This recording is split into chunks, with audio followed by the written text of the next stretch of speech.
Hello guys, today I'm going to tell you about that Euler token. Now before we start the video, let's share my legal disclaimer. This video is only for educational purpose. Do your own research for the investing. According to the white paper, Euler is a modular permissionless DeFi lending protocol on the Ethereum that has evolved into an integrated platform for lending, borrowing and trading.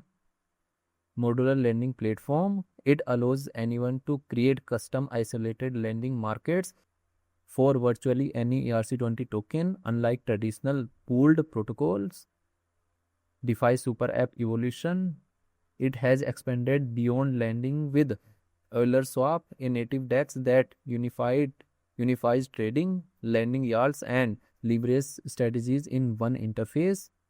Institutional and RWA focus.